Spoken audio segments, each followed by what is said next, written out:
Okay, so here we are. So welcome back to the History for Physics Symposium.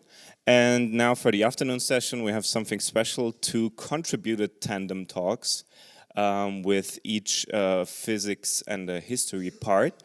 And we'll now start with the first part about the Weyl-Heisenberg group. And it's my pleasure to welcome Irina Dumitru from the University of Stockholm. Hello. So I will be talking about the Weyl-Heisenberg group from a physics perspective. It's Mercedes and Gonzalo who have worked on the history part, and Gonzalo will be giving the presentation. And I would like to start by thanking Flavio and the organizers for helping us match as a tandem, because we applied independently and we both wrote that, okay, these are our interests, we would like to be part of a tandem, and he helped us connect, and he was very patient because it took us a few days and a few really intensive Skype meetings before we managed to negotiate between their work and mine into a topic that we knew it could both work on. And so we settled on the Weyl-Heisenberg group. I will present some physical aspects of it and how it comes up in quantum information nowadays, some fundamental aspects, and then how it comes up into my own research. And I will be pointing towards the historical aspects every now and then, but then it will be Gonzalo's talk to explain how the group and the group theory in general got into quantum mechanics in the first place, and what was Weyl's role in this. And yeah, our hope will be to give an illustration of the fact that physicists can be inspired by understanding the history of the things they work with. Because so my presentation will be fairly technical, and I will go on about my own research a bit too much.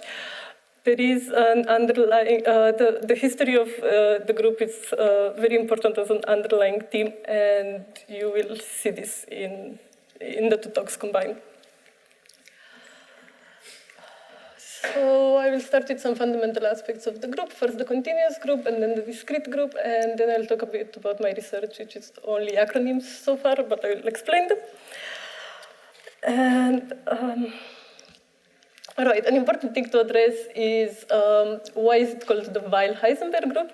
And this is actually not very clear to anyone. We haven't been able to track the origin of the common name. Mathematicians usually say the Heisenberg group. Physicists say the Weyl-Heisenberg group. Some people only say the Weyl group and don't really want to acknowledge Heisenberg all the time. But Weyl-Heisenberg group should be recognizable enough to everyone. All right. So it's pretty fundamental object in quantum mechanics. We see it appearing in these most famous commutator relations, which this brings me back to the problem of naming again, because this is often attributed to Heisenberg, which really upset Max Born, who put it on his tombstone eventually, because he didn't think Heisenberg should get that much credit for it. And we see that this is the algebra of a group. It's three operators and commutators gives this, and we are entitled to think which group, which is the mathematical group that comes up there. I'm sorry. And it turns out to be the Weyl-Heisenberg group. We compose the unitary group elements this way. And we know that this is that the unitary reducible representation is unique through something called the Stone-Neumann theorem. And this is, again, a fascinating aspect because we take it for granted in physics, but Gonzalo will explain how difficult it was to handle it and what a challenge it was for people doing group theory in the 1920s. So this is how the group elements look. And then we have a commutation rule, which is this. You get an exponential and a symplectic form. And we use the Baker-Hausdorff formula to get to it. But and this is, again, something that we do by default, but Weyl actually doesn't use it and has to find a way around it, getting the computation from other mathematical methods. Right. What are some applications of the Weyl-Heisenberg group? The continuous one that we are talking about now. And the most famous, I guess, is the coherent states, which are the states that are considered to be the most classical of quantum states, because they have minimal uncertainty. So in the phase space of position and momentum, they have the smallest possible area, and furthermore, they have an equal distribution of uncertainty. So they look like circles. And this one that is centered around 0 is the so-called vacuum state. And we can displace this around and get all the other coherent states. And what's interesting is that the operators which we use to displace it around is exactly the Weyl-Heisenberg operators in the group. So this is the vacuum state, and we apply the elements of the Weyl-Heisenberg group, and we get the rest of the coherent states. So we call the coherent states covariant under this group. And yeah, please remember the concept of covariance under a group, because we will go back to it. And the coherent states resolve the identity. This is a property that they inherit from the Weyl-Heisenberg group. To prove it, we would need to substitute this relationship here and then use the Stone-von Neumann theorem again and something called Schur's lemma, and we would prove this. So this is a property of the coherent state that they have because they are covariant under the Weyl-Heisenberg group, and which makes them an over-complete set, which then makes them interesting in a bunch of applications in quantum information and quantum mechanics, because you can decompose every state in terms of them. And we can also prove that they are eigenstates of the annihilation operator, which means that they are useful in quantum optics, and people who do quantum optics often have this problem of trying to prepare them and trying to characterize them and so on, and all the mathematical manipulations that they do with them have the Weyl-Heisenberg group, the continuous Weyl-Heisenberg group in the background. And we also form a Kähler manifold, which is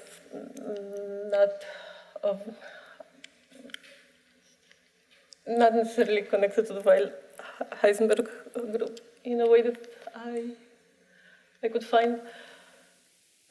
This was a fundamental field, the fundamental problem in which the Weyl-Heisenberg group appeared, the continuous one. And now we move on to the discrete one. I will define it quickly from a mathematical point of view, and then I'll explain why it's interesting and what it has to do with the history.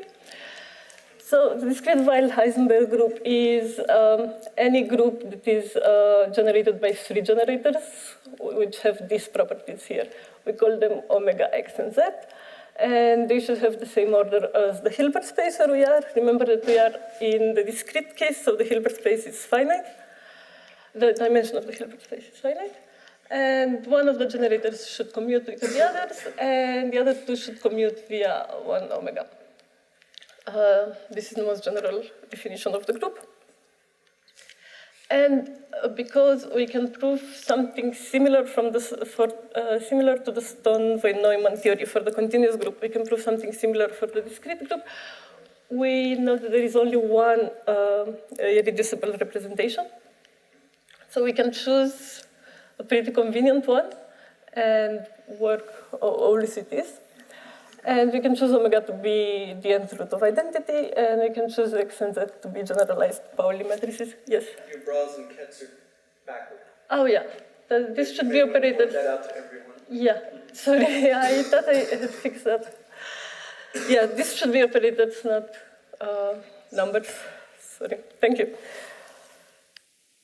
So how do the elements of the groups look like? They are basically all the words that we can write with these 3 letters, the omega, and the x, and the z. So they look like this. There is an overall phase which exists for convenience reasons mostly, because it makes the algebra more manageable. We could in principle have another phase. And we call them displacement operators, and this will also become interesting later, because again, they can be used to displace some state into another, like the continuous group can be used for the coherent states. And this is the aspect that I'm actually interested in. And then we have a composition rule, which, okay, it looks a bit clunky. You don't have to understand everything that goes on. But it's notable that we move inside the group this way. So if we multiply two elements, you get a third element that is in the group and some overall phase. All right, so before moving on, now I will present how my research deals with the Weyl-Heisenberg group or uses the Weyl-Heisenberg group. But before moving on, I should point out that this difference between the continuous and discrete Weyl-Heisenberg group, I kind of take it for granted as a physicist. When in the early stages of trying to make this presentation together with Gonzalo, I asked some of my colleagues who work in the same thing as me if they know where should I start looking for the continuous Weyl-Heisenberg group, and they weren't sure, though we are people who work with the discrete one on a daily basis.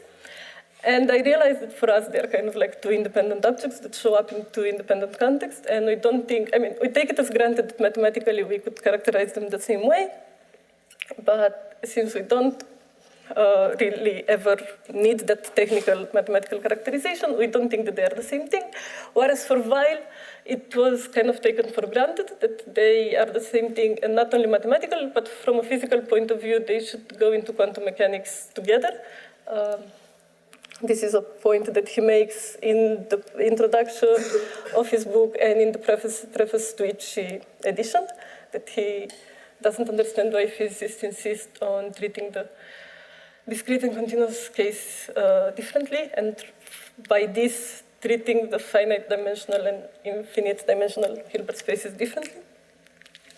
So this is a quite strong contrast of something that has happened throughout the history of the group.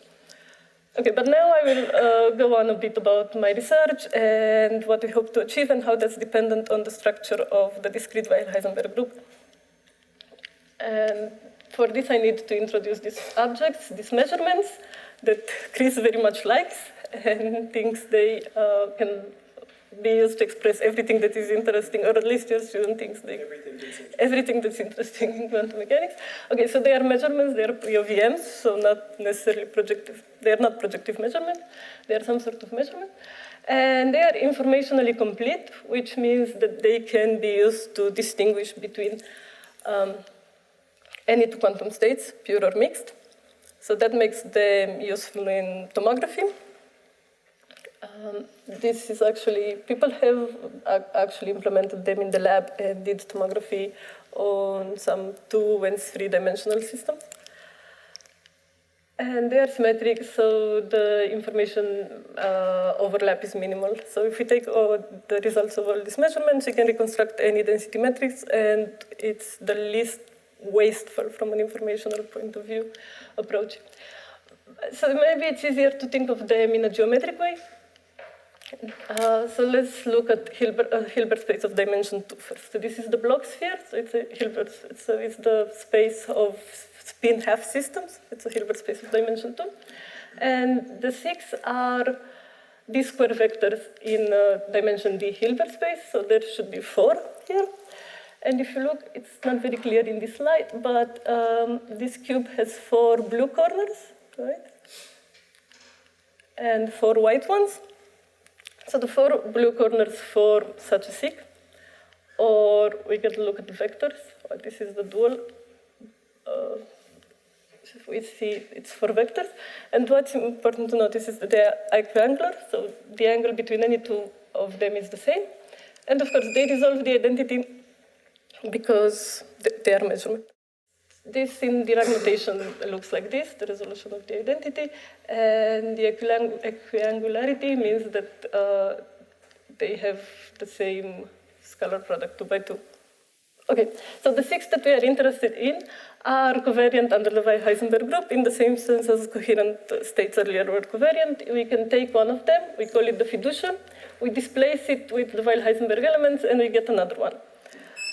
So that means if we go back to the vectors, we take this vector, one on the z direction, let's call this one the fiducial, and then we apply d0, 1, and we get this one, we apply d1, 0, and we get this one, and so on.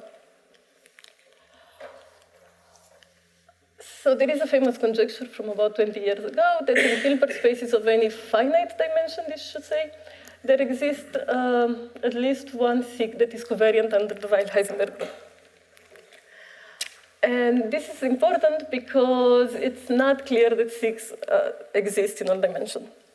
So that was, it was never proven that they exist in all dimensions. There is no recipe for finding them in any dimension. And it was never proven that they are covariant under this group, in fact. But there exists strong reason to believe that there will be at least one covariant one in each dimension. And this is what you have available so far. We have exact solutions up to dimension 48, which is quite impressive because the one in dimension 48 is like 5,000 pages of a PDF when written out. It's square root of and so on.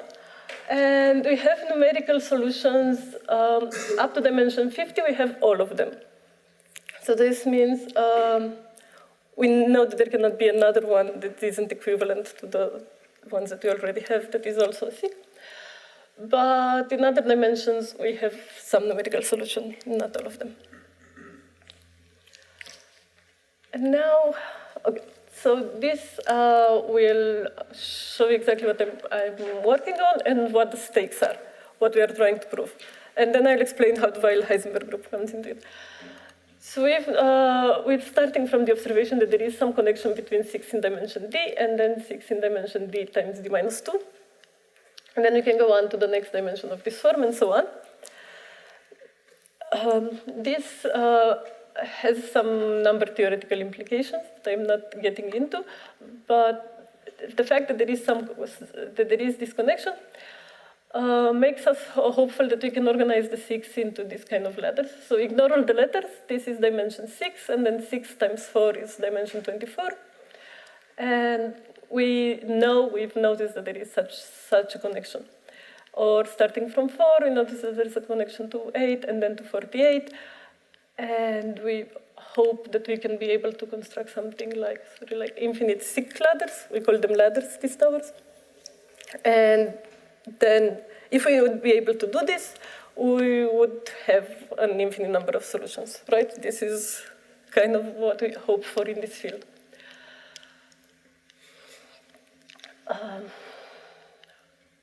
Right. So here you notice that there's letters behind the dimension, and this count the 6. If we go back to the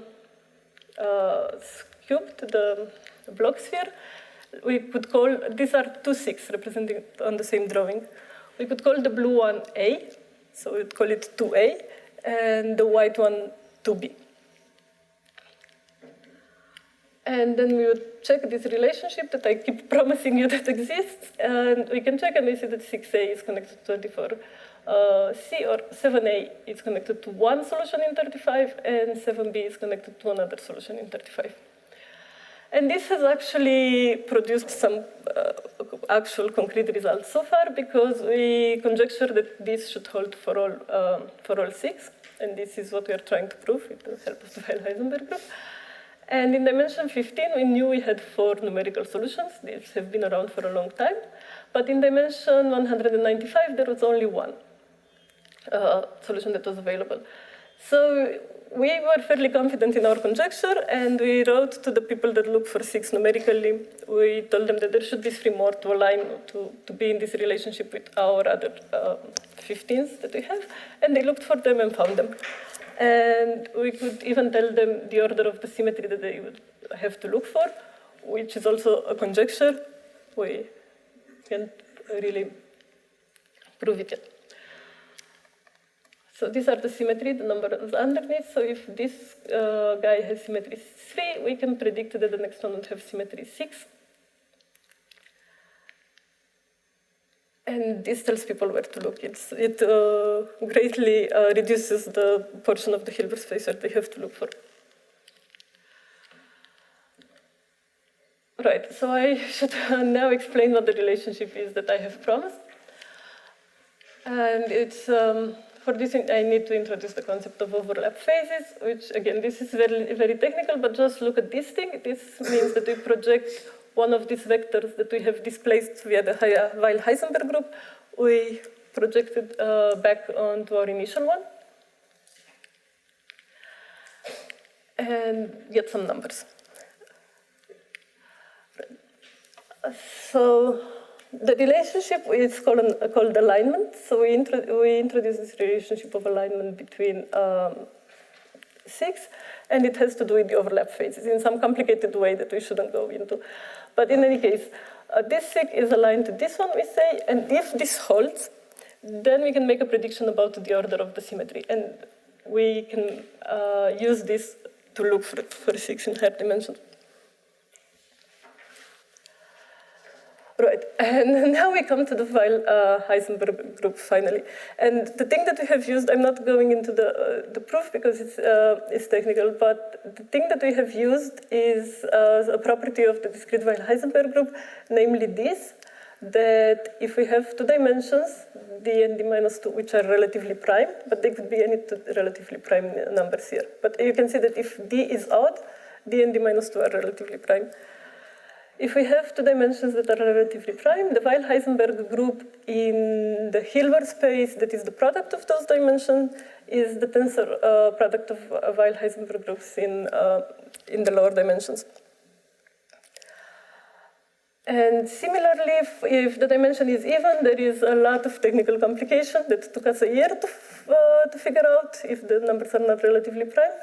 But nevertheless, you end up with some splitting of the Weyl-Heisenberg group into direct sum of tensor products, rather than just into a simple tensor product.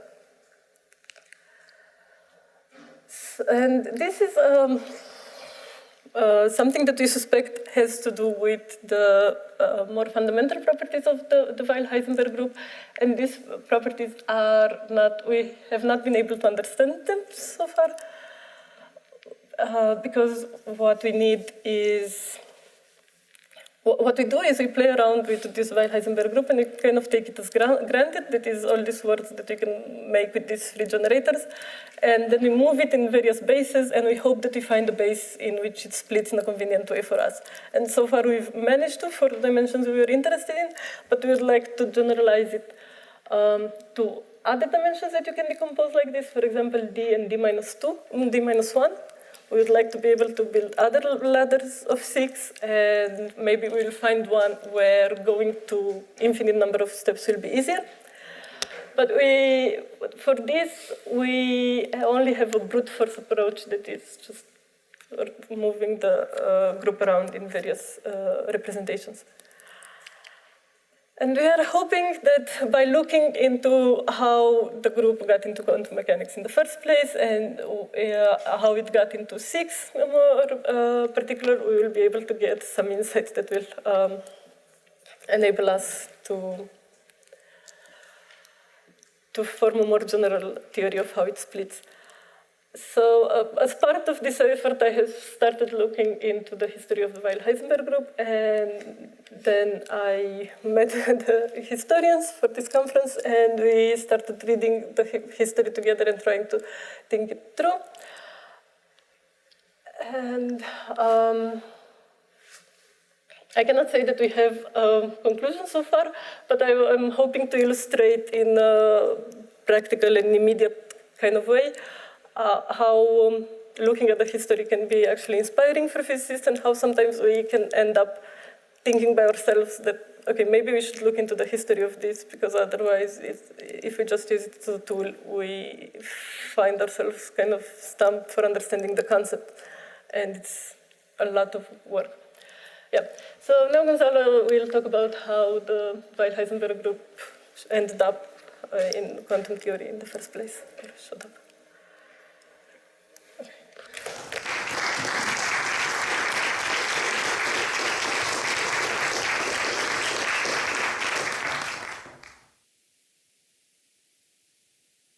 Now we come to the second part, to the history part of the Weyl-Heisenberg group. I will just set this up real quick.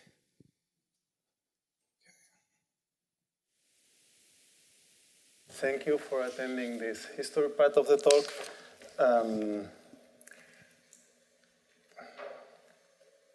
Before going to the formal part of the talk, we would like to make a couple of comments. First is about the gender bias that Flavio commented yesterday.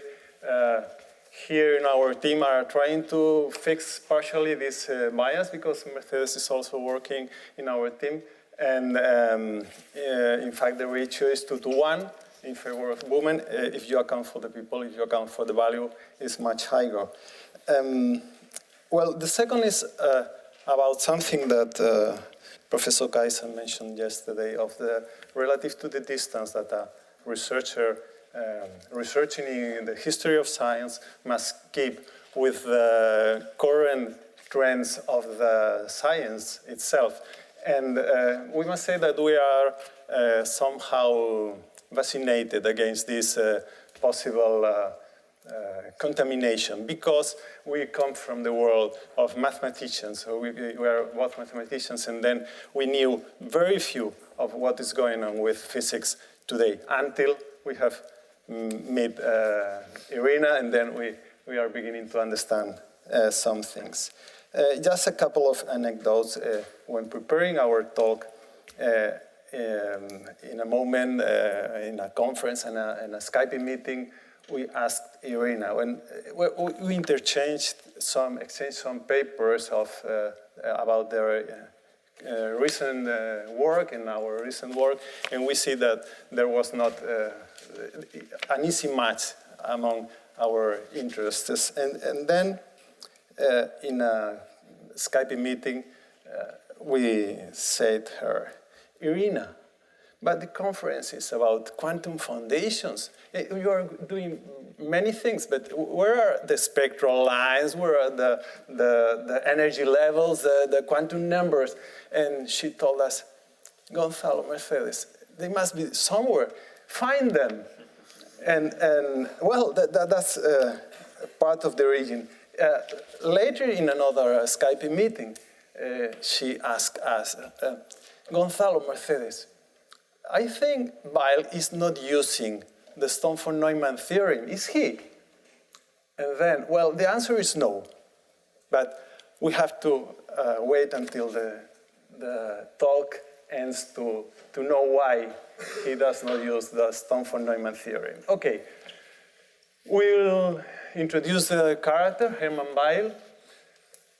We talk about the need of the connection between group theory and quantum theory. It's around the topic of the multi-electron atom, the multi-body problem, the many-body problem, as is known also. We will review what could be Weyl's personal reasons to enter into this topic. We will talk about the computation rules, which are relevant aspects of Weyl's theory, and the early use of the Heisenberg group, also with an interrogant, a question mark there in the end, and we will draft some conclusions. This is Hermann Weyl, born in Germany in 1885. He studied at Göttingen. That David Hilbert was his doctoral advisor, and he moved to Zurich in 1913. He met there Heisenberg and Schrödinger. He spent 2 years in Princeton with, in fact, he worked with Robertson, who ended up being the one who translated his book in the theory of groups and quantum mechanics into English. After that, he moved again to Göttingen as Hilbert's successor. And finally, in 1933, he moved definitely to Princeton until his retirement. The many electron atom. There were mainly 2 problems that they needed to solve connected with what we are talking today. The problem of justifying theoretically the Pauli exclusion principle. And the second problem, the existence of different sets of spectral lines in the spectrum of complex atoms. This was this was pointing to the existence of non-combining terms within the atom, and it was a work that was tackled by Heisenberg. Here's an image of one of his papers by means of his theory of matrices. In fact, well, here represented, let me see. Okay, here are represented with crosses and with dots the different energy levels that did not combine, and they didn't show in the spectrum of the helium, specifically in this case. And then here are the equations in number of 2 that he was trying to solve. In fact, this paper, as Professor Kaiser said yesterday, if some of his students makes a review of it as if he were a referee, he wouldn't approve for publication, because Heisenberg, who knew that the spin was needed and it has to be taken into account, failed to express the wave function with the spin part of it. He only used the space part of the wave function. It wouldn't be approved probably today. Well, Eugen Wigner was working in a similar problem, in this case with the lithium, with 6 equations due to the fact that the lithium has 3 electrons in the atom shell. The number of equations is of the order of n factorial being n the number of electrons in the atom shell. So there's a huge number of equations when one goes up in the ladder. This is Weyl's book, in which, again, the problem of helium is treated. And aside from the physical facts that objectively justify the connection between group theory and quantum mechanics, Weyl has had his own motivations. He was an expert in continuous groups. He had previous knowledge and several publications about continuous groups, the theory of Lie groups and Lie algebras, and so on. Then, as soon as he knew that Born and Heisenberg and Jordan were working in something that had non-commutation relations in it, he tried to connect it with that he knew previously of Lie groups, that there exists a commutator that in some way measures how much two quantities are non-commutative. And then he wrote a letter to Born. We thank Professor Fuchs that pointed us yesterday that the date of this letter, 27 September 1925, is exactly the date that the journal received the paper by Born in which he develops the commutation relations for the quantum mechanics, the one we have seen in Irina's talk in Born's graveyard.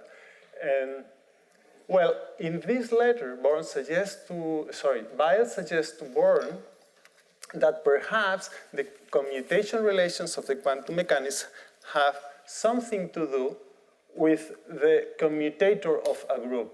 I don't know if it's here, has something to do with the commutator of a group. In fact, Born discarded the idea of Weyl because he thought that, arguing that the physicists perhaps were more used to the method of Born and Jordan than to the mathematical arguments of Weyl. In our opinion, what Weyl was trying to supply the new quantum theory with a solid, already known mathematical background, something that we have tried to express here in this image, in which the whole building of quantum mechanics could be stay on the theory of groups. let's go a bit inside what Weyl says about this. All the next 5 slides are all taken from this book, The Theory of Groups on Quantum Mechanics, the one translated by Robertson. It's a second edition, and well, it's all there. Basically, the idea is to connect, as we have said, the commutation relations with the commutator of a group. The commutator of a group is the commutator of 2 any elements of the group is this product, ST, S-1, T-1, which is also an element of the group. And then he departs from infinitesimal matrices A and B, forms with them the commutator, and considering that they are infinitesimal rotations, a rotation of angle 0 is the identity, and the infinitesimals are the derivatives with respect to the parameters, respectively S and T of the matrices A and B. And then making a cross derivation of both sides of the identity, one obtains this identity here. But this is 1 degree of freedom, and Weyl was aware that he needed an arbitrary number of degrees of freedom. Then he starts again with the commutator. Iterating the commutation relations, he obtains a polynomial expression. Then he defines, with f degrees of freedom, a new infinitesimal generic infinitesimal quantity, and iterates his process of continuous transformation to arrive to the expression of an arbitrary element of the group in the form of this exponential here. Then, if the infinitesimal transformation CF commute in the vector space, then one would obtain this here. Every other element of the group would commute with each other. But if the rotations commute only in the Ray space, then one obtains this expression here, which is this Born's form of the commutation relations, the commutation as we know now, our everyday idea of the commutation relations of quantum mechanics. Then changing the matrices, the original A and B matrices by these other matrices here, and equating all the indices and making them tend to infinity, one obtains this here, which is exactly the same expression for the commutator that we have seen in Irina's talk. There was something to be done there to recover the quantities of quantum mechanics, to recover the expression of the P, the moment of the position operators. Then he begins again with the commutator. He considers here 2-parameter n-dimensional unitary groups. And these matrices express the commutator. And then there is a case step that by means of the irreducibility of the system, he can, well, by considering that B can be diagonalized, then he poses conditions to the A, and then he arrives by considering the irreducibility of the system that the matrix A must have this shape, where the matrices ended up being of 1 dimension, dimension 1, but it allows him to establish this recurrence between the elements of the matrix by considering then a psi function to which the operators apply that must be normalized in the usual way. Then he arrives to this expression for the operators. By taking, again, infinitesimal transformations, then he arrives to this, where the position and momentum operators appear again. So we are now in the world of quantum mechanics. How does Weyl call this? He called this the derivation of the wave equation from the commutation rules. And then he's going from the theory of groups to quantum mechanics again. This is where spectral lines and the quantum numbers were hidden. Okay, how do we call this today? It's the Sturm-von-Neumann theorem. Weyl was not using the Sturm-von-Neumann theorem. Weyl was proving the Sturm-von-Neumann theorem, although not with this name, of course. Okay, did Weyl use the Weyl-Heisenberg group as understood today? Those are two current formulations of the Weyl-Heisenberg group. This is the one that Irina has told us about a moment ago, by means of operators. This is a formulation with matrices. This is Weyl's use. There is a common layer to all of them, is the fact that first, the commutation relations are integrated within the structure of the group. Second, that the operation of the group is given by means of the composition of the underlying operators, and that the commutation relations are given in an exponential form. The Weyl group, as we understand it, and in this short research, is the same. But Weyl didn't use the Weyl-Heisenberg group, obviously, because he was also defining it. It was pioneering this group then. And how far are our current uses from the physical problems? When we talk, Irina, we say, but this has nothing to do with quantum mechanics. That's not really true. The search of 6 is based in the search of d-square measurement elements, where d is the dimension of the space, subject to certain conditions about how to treat them as projectors, some algebraic conditions here, the fact that any two of them have equal pairwise Hilbert-Smith inner products. And what was doing Heisenberg and what was doing Wigner when searching for when trying to solve the lithium and the many-body problem for the lithium and for the helium, they were trying to give equations also subject to very light conditions about symmetry.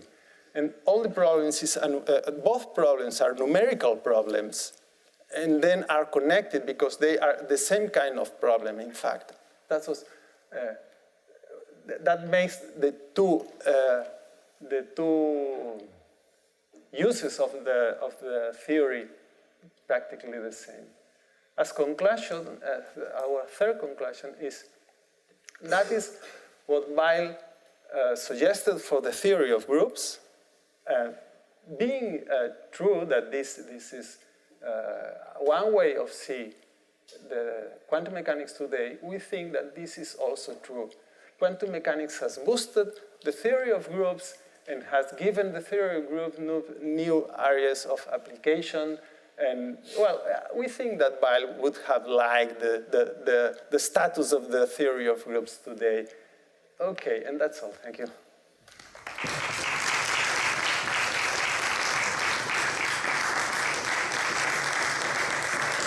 Thank you very much. We now have 10 minutes for a discussion about both of these talks, about the Weyl-Heisenberg group. So, if you have any questions. Well, thank you for your talk. So, Irina, you mentioned that the coherent states are precisely the orbit of the non-discrete Weyl-Heisenberg group. So I was wondering whether it just turned out to be that way, or whether the coherent states were defined in order to be precisely the orbit of the group. They are defined by their uncertainty. Sure, So but I'm wondering, was it a historical process to find out, the coherent states are precisely the orbit, or is it just a matter of definition? We just, for convenience, we define it that it's the orbit. Okay. I don't know if I'm clear. I'm not sure, because I'm not sure who came up with the coherent states. For the first time, the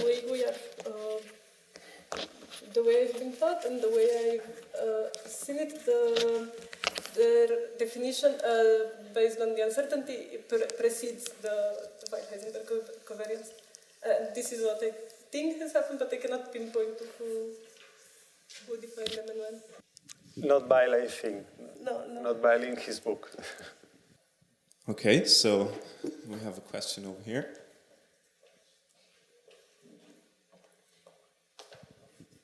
First, I think the coherent states were defined or introduced by Roy Glauber.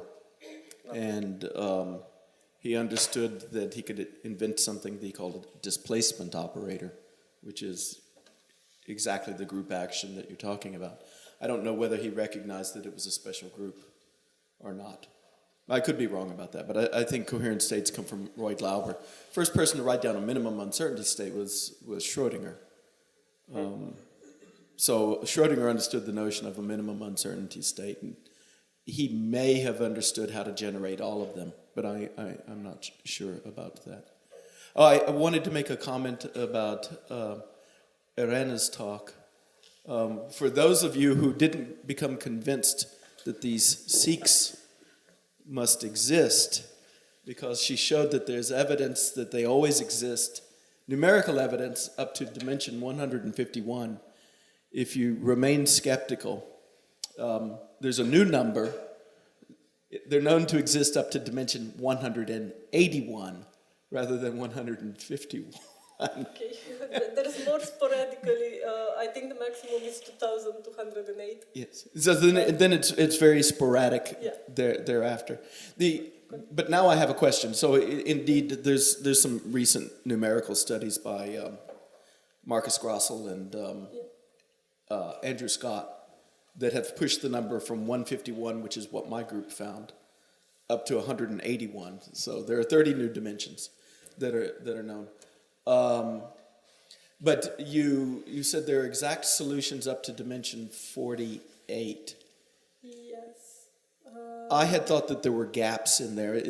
So is it that someone has now filled in all of the gaps, and I didn't know about that, or are there gaps up to dimension 48? Some small gaps. You're right. I should have said that the highest is in dimension 48, but there are gaps. We have at least one in each dimension, but there are many dimensions where we don't have all of them exactly. Yeah. But your first set of numbers showed where exact solutions were known, and I hadn't previously known that there were exact solutions in all of those dimensions. Oh, you mean if there are gaps before 48? Yes, Yeah, for the exact solutions. Yeah, I should have said that the highest is 48. 48, but there's most of them are known, but not all of them. Yeah, not all of them. Okay, that's very interesting. Thank you. So, do we have any more questions? Yes, there's another question. Thank you. Question to Gonzalo. You mentioned Born's reaction to Weyl's work and proposal. I wonder if you could elaborate a bit on that and maybe bring also Jordan and what would be Jordan's reaction. And just a short remark in the beginning, it seems pretty fair to address the commutation relation that it is in Born's grave to Born himself. So I don't know if when you presented you said, okay, is that fair or not, but it seems clear that Heisenberg did not have in his first paper and then Born and Jordan clearly had, so that seems fair enough, just a comment. I cannot elaborate too much because I'm drinking from secondary sources for this. Erhard Scholz has 2 papers talking about this, and there is where I learned that Born rejected well, it's not just rejected, think that, as Fuchs has pointed us, they had the paper written. They had to rewrite it completely to incorporate the theory of groups. The paper was sent to the journal when Weyl wrote the letter to Born. In fact, he simply did not integrate it immediately. And So I know that Jordan also wrote later. It is also explained in short papers that Jordan wrote to Weyl, not exactly begging pardon, but I think the answer recognizes that they appreciate the value of Weyl's contribution, but they don't see it adequate to come with it immediately. I don't know when exactly it began to be used. Weyl himself, in 1928, in the introduction of his book, says that the group pest is being eradicated from quantum mechanics, something that perhaps the physicists didn't understand it very well. But he makes two precisions that not in the case of the rotation and the Lorentz groups. There was some kind of acceptance of the theory there. And I cannot elaborate it too much. Okay, we have time for one last question. Well, maybe I can just add to what you're saying and address what you're concerned about. So on July 9th, 1925, Heisenberg gave Born his paper to be submitted, and then Heisenberg left. That night, Born appreciated that Heisenberg's equations wouldn't have a solution unless position and momentum did not commute. So he understood that they could not commute. He further could see that the equations would only have a solution if the diagonal of the commutator had all identical values. And then he made an ansatz that the off diagonals were 0. And then with that ansatz, he was able to find a solution to Heisenberg's equation. But he didn't know whether he had the full range of solutions. So in secret, Born worked for about 2 weeks trying to find whether he had a unique solution or not.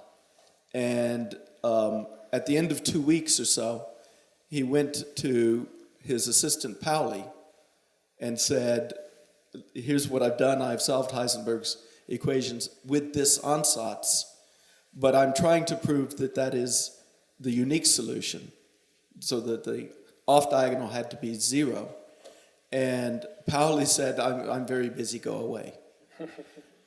So then he went to his student, Jordan, and proposed the question, and Jordan solved it overnight. The next day showed him that it was the unique thing. So to answer your question, Born proposed the commutation relation as an ansatz. Jordan added the extra bit that it was the unique one, and then they axiomatized quantum mechanics. But then further, I know that there was correspondence between Jordan and Weyl, but I don't know what Jordan thought of Weyl's rewriting of it all. But we know that Born dismissed it because he said physicists won't accept these very mathematical ways. Okay, thank you very much again for the interesting talk and the discussion.